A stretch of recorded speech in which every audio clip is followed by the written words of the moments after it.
Salut, c'est Galatée, j'espère que tu vas bien avec tout ce qui se passe. Aujourd'hui, j'ai prévu de te parler du futur, du métier de vigneron, du futur, du producteur de vin qualitatif, même si j'aime pas trop la formule, je préfère utiliser vigneron, ou professionnel du vin premium si tu préfères. Donc on va parler de ce futur-là en 3 points hyper simples. Premier point, si tu penses que ces 2 dernières années ont été chaotiques, dis-toi bien que ce qui arrive va l'être beaucoup plus. Mais tout ceci est une transformation, et comme dans tout changement, tu sais, le changement c'est très inconfortable. Et en fait, pourquoi le changement est inconfortable? Parce qu'on a peur. On a peur de ce changement parce que tu sais ce que tu as, mais tu dois lâcher en fait, et tu sais pas exactement ce que tu vas avoir à la place. Donc on a peur, c'est très humain, et donc on est là, tu sais, on freine un petit peu ce changement, et chaque couche, tu vois, après le Coco Loco, ce qui se passe en Europe, là on va voir ce qui va se passer, ou ce qui est en train de se passer selon le moment où tu regardes cette vidéo, avec la Cinquième République, etc., etc. Donc c'est des vagues successives qui nous poussent de toute façon au changement, et aussi dans le monde du vin.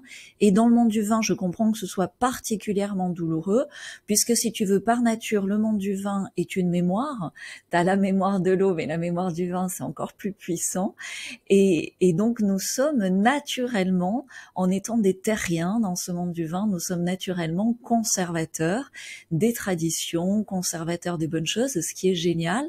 Mais du coup, quand on évolue, on évolue par, tu vois, c'est un peu comme un élastique qui se tend comme ça en arrière. On résiste, on résiste, on résiste à cette évolution, et puis d'un coup, pah, on évolue très très vite. Donc, quels sont ces 3 points pour bien vivre ta transformation qui va se dérouler maintenant et sur les années qui viennent dans le futur de ce métier de vigneron, de professionnel du vin premium? Et là, je rassemble, c'est-à-dire vin premium, c'est à la fois bio, biodynamie, des gens qui sont conventionnels mais qui font attention, etc. D'accord? Évitons la division. La division est diabolique, hein. Le rassemblement est divin. Bon, premier point. T'es prêt? Tu l'as compris, le premier point, c'est se libérer du passé. Quand on est dans le vin, souvent c'est lié à la famille, c'est lié à des lignées, et là on doit vraiment se libérer de beaucoup de choses du passé. Je te parle pas des nombreux décès que nous avons eu ces dernières années. Il y a des décès aussi qui sont probables dans les années qui viennent.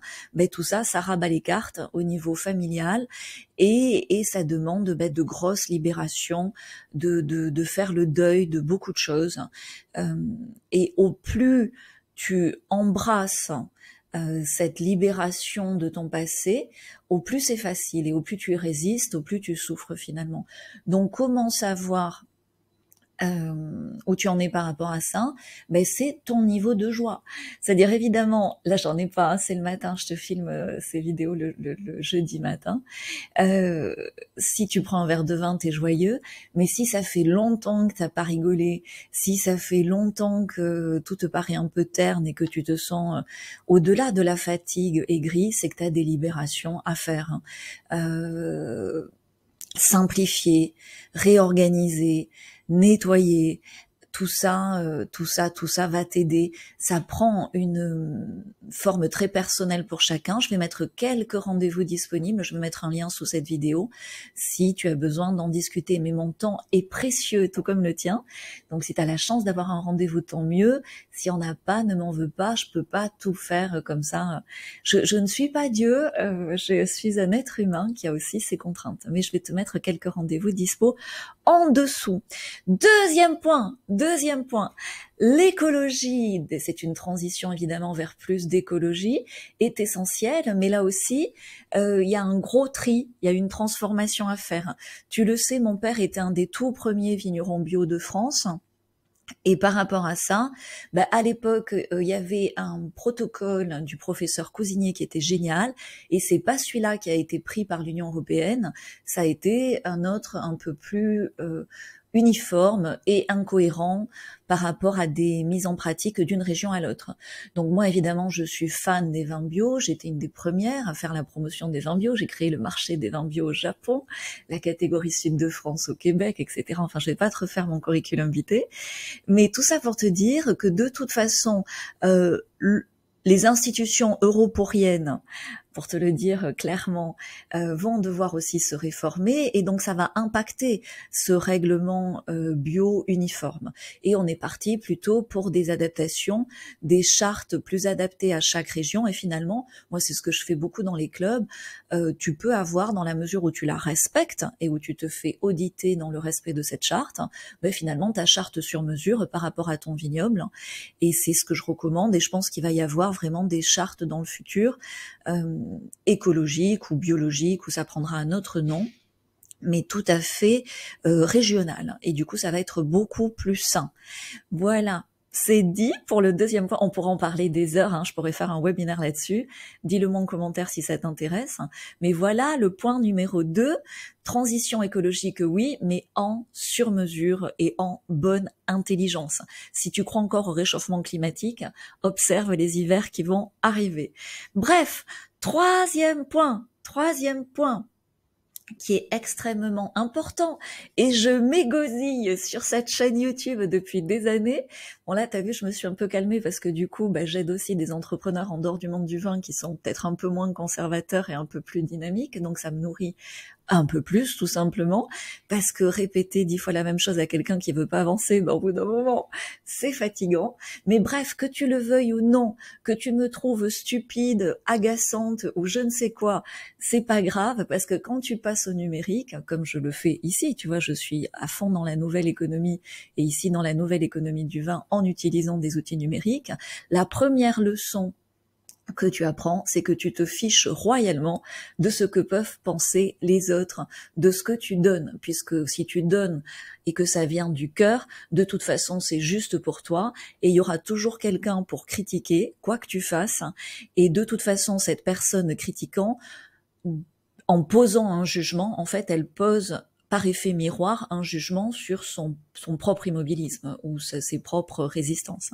Et c'est pas grave, et à force de le faire, au bout d'un moment, cette personne-là va finir par évoluer. Bref, tout ça pour te dire que cette troisième évolution du futur du métier du vigneron, du professionnel du vin est incontournable, que tu résistes, que tu juges ou que tu embrasses ce changement.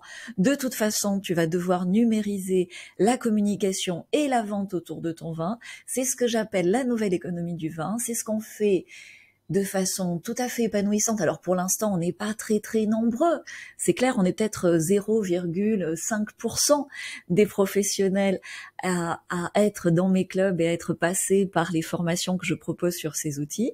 Mais il est clair qu'aujourd'hui, tu peux garder des intermédiaires, tu peux garder des très bons cavistes, des très bons restaurants, des très bons importateurs, mais tu dois aussi créer un lien, comme je le fais ici avec toi, comme je le fais aussi différemment d'autres façons. Mais tu dois créer un lien entre ta passion, donc si c'est ta passion du vin, ta passion de l'armagnac, ta passion du cognac, ta passion du champagne, ta passion du gin made in France, de ta bière artisanale, tu dois créer un lien avec ton public, et ce lien de communication établit aussi un flux commercial. Et à partir de là, tu génères une vision beaucoup plus claire, un business plan beaucoup plus clair, avec des coûts qui sont moindres en termes de frais de commercialisation et de distribution. Tu as tout une logistique qui est incroyable, qui s'est développée ces dernières années par rapport au commerce en ligne,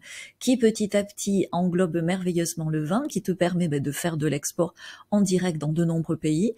Pour ça, ça demande une transformation, ça demande de lâcher le passé, ça demande d'arrêter de croire que parce que tu vas être bio, tu vas mieux vendre. C'est pas complètement faux, c'est pas complètement vrai. D'arrêter de croire parce que t'es nature, ben tu peux pas faire d'export. Enfin, d'arrêter de se mettre dans des voies de garage et tout simplement de revenir à l'identité divine et précieuse, au je suis. Parce qu'un vin, chaque vin est unique et donc forcément, tu es toi-même unique dans ton action dans ce monde du vin et revenir à la source de ce que tu as apporté à ce monde du vin, ben finalement, c'est trouver cette transformation, trouver ce réservoir d'énergie, d'expansion pour ton futur dans la nouvelle économie du vin. Donc en dessous, je te mets le lien vers ces quelques rendez-vous. Si tu as besoin de chouiner, je vais t'écouter et je vais te montrer où peut être un futur désirable pour ton vignoble et tes vins. Et mais il y en a pas beaucoup, hein, parce que je garde mes bonnes énergies. Je suis pas non plus là pour accueillir tous les chouineurs du monde. Mais si tu es réactif et en train de chouiner en même temps avec l'envie d'avancer, ça peut le faire. On peut trouver comme ça une façon d'avancer ensemble. Et je te mets surtout le lien vers le Club 20. Il y a quelques places qui se libèrent. Ça va être le moment de passer à l'action. Alors tu as le temps, hein, c'est un accompagnement sur 1 an. Donc tu peux démarrer tout doux au printemps. Cet été, que ça fasse par rapport à l'identité, à certains outils numériques, progresser tes réflexions. Et puis après les vendanges, du coup, sur la meilleure période de e-commerce qui est la fin d'année, avoir des outils prêts pour avancer et vendre en direct, France et export. C'est la nouvelle économie du vin. Que tu le veuilles ou pas, de toute façon, cette transformation à plus ou moins grande échelle va t'impacter aussi. Donc, au plus tôt tu prends des renseignements en description de vidéo, en premier commentaire, au plus facile va être cette transformation. Ciao, bon futur!